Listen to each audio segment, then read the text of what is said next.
देखो, आज ही एक प्रपोज़ल जो है वो क्लियर हुआ है। हमारी यूनियन गवर्नमेंट ने लड़कियों की शादी की उम्र को 18 से 21 करने का जो प्रपोज़ल है उसको क्लियर कर दिया है। अब बहुत जल्द लड़कियों की जो उम्र है 18 साल शादी के लिए वो 21 साल कर दी जाएगी। कुछ अमेंडमेंट्स करने पड़ेंगे इस लॉ को इम्प्लीमेंट करने के लिए, जैसे कि स्पेशल मैरिज एक्ट 1954 में, prohibition of child marriage act 2006 में और हिंदू मैरिज एक्ट 1955 में। इनमें कुछ अमेंडमेंट्स करने पड़ेंगे इसको इम्प्लीमेंट करने के लिए। अब हिस्टोरिकली अगर देखा जाए तो शुरू से लेकर अभी तक कितने कानून बने हैं ये हमको देखना है। तो हमको पहले डिस्कस करना है कि शारदा एक्ट क्या था। देखो, 1890 में 10 साल की एक लड़की थी फूलमणि, जिसकी शादी 32 साल के एक लड़के से हुई थी जिसका नाम था हरि मोहन। उम्र में बहुत ज़्यादा अंतर था, जिसके कारण फूलमणि को शादीशुदा ज़िंदगी में बहुत ज़्यादा प्रॉब्लम आई। हरि मोहन जो था उसने फूलमणि से बिना सहमति के सेक्सुअल रिलेशन बनाया और 10 साल की ही थी, बहुत छोटी बच्ची थी। कम उम्र होने के कारण फूलमणि की डेथ हो गई। क्योंकि फूलमणि हरिमोहन की पत्नी थी और पत्नी से संबंध बनाना उस टाइम पे कोई रेप की श्रेणी में नहीं आता था, रेप नहीं माना जाता था। अब तो खैर रेप माना जाता है।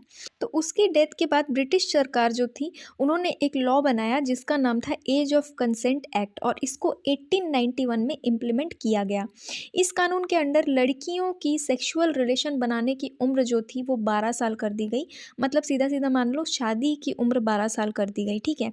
इसके बाद भी कुछ भी सुधार हुआ नहीं, बहुत सारे ऐसे केसेस आए, छोटे छोटे बच्चों के साथ ऐसा होता रहा।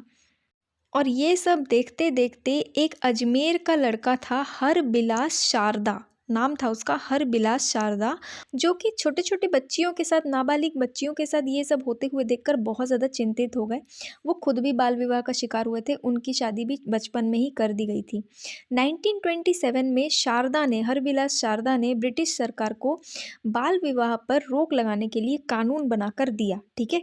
उन्होंने कानून बनाकर ब्रिटिश सरकार को दिया था, ध्यान से सुनना। इस कानून में क्या था कि बाल विवाह पर टोटली प्रतिबंध लगाया जाए।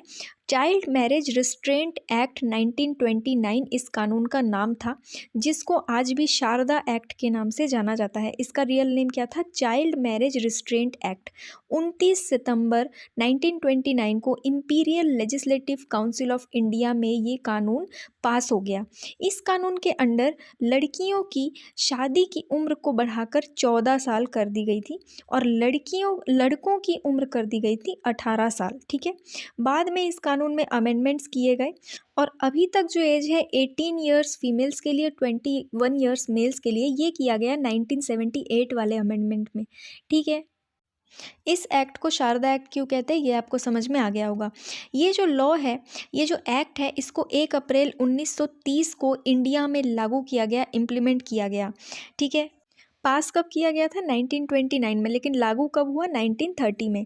सिर्फ हिंदुओं के लिए नहीं था, सभी धर्मों के लिए था जो इंडिया में रहते थे।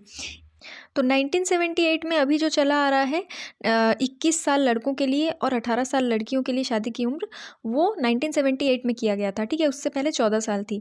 शारदा एक्ट को ही अमेंड करके ये चीज़ किया गया था।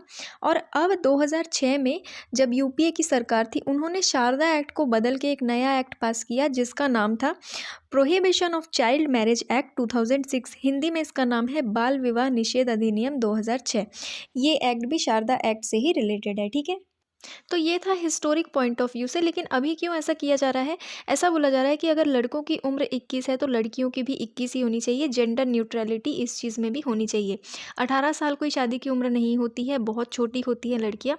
और एजुकेशन के तौर पर भी देखा जाए तो ऐसा कहा गया है कि 18 साल में स्कूलिंग कंप्लीट होती है, उसके बाद 18 साल में ही कई कई लड़कियों की शादी कर दी जाती है। जैसे ही 18 कंप्लीट होता है तो उनको कॉलेज जाने का मौका नहीं मिल पाता है, इसलिए भी ये चीज़ ज़रूरी है। और जैसे ही शादी होती है तो औरतों को, बच्चा जब होता है लड़कियों को, इतनी छोटी लड़कियों को, तो उसमें मोर्टेलिटी रेट बहुत ज़्यादा बढ़ रहा है, ठीक है। 2020 में एक कमेटी बनाई गई थी, जया जेटली कमेटी। जया जेटली जो है वो फॉर्मर समता पार्टी प्रेसिडेंट हैं, ठीक है। मतलब पहले समता पार्टी की प्रेसिडेंट रह चुकी हैं। इस कमेटी को ये काम दिया गया था कि आप लड़कियों की मैरिज एज को इंक्रीज़ करने की क्या क्या ज़रूरतें हैं उसको देखें और बच्चों की हेल्थ में क्या-क्या दिक्कतें आ रही हैं एज 18 इयर्स होने के कारण, उसके बारे में आप देखें। और इंक्रीज़ करने से एजुकेशन पर क्या फ़र्क पड़ेगा, लड़कियों को एजुकेशन के लिए क्या प्रॉब्लम आ रही है मैरिज एज 18 होने के कारण, ये सारी चीज़ें इस कमिटी को देखने के लिए कहा गया था और रिकमेंडेशन देने के लिए कहा गया था। तो इस कमिटी ने अपना रिकमेंडेशन दे दिया है जिसमें इन्होंने बोला है कि लड़कियों की मैरिज एज को 21 साल कर देना चाहिए, क्योंकि उन्होंने यंग एडल्ट्स के फीडबैक लिए हैं 16 यूनिवर्सिटीज़ से, ठीक है? 16 यूनिवर्सिटीज़ में जाकर फीडबैक लिए गए हैं। तो यंग एडल्ट्स का फीडबैक आया है जिसके हिसाब से 21 साल कर देना चाहिए। सभी रिलीजन्स से लिया गया है, सभी लोगों से लिया गया है, रूरल लोगों से भी लिया गया है, अर्बन लोगों से भी लिया गया है। तो सबके फीडबैक लेने के बाद और कई सारी चीज़ों को देखने के बाद लड़कियों के हेल्थ पे क्या असर पड़ता है, एजुकेशन पे क्या असर पड़ता है, जेंडर न्यूट्रलिटी को किस तरीके से मेंटेन करना है, इन चीज़ों को देखने के बाद उम्र का जो लिमिट है उसको 18 से 21 कर दी जाएगी। मतलब लड़कों की भी उम्र 21 होगी, लड़कियों की भी उम्र 21 होगी। तो ये हमारी यूनियन कैबिनेट के द्वारा एक बहुत ही बढ़िया डिसीजन लिया गया है। अच्छे-अच्छे डिसीजंस हमारे कैबिनेट ने लिए हैं इससे पहले भी, और ये भी एक बहुत बढ़िया और बहुत बड़ा डिसीजन है, ठीक है?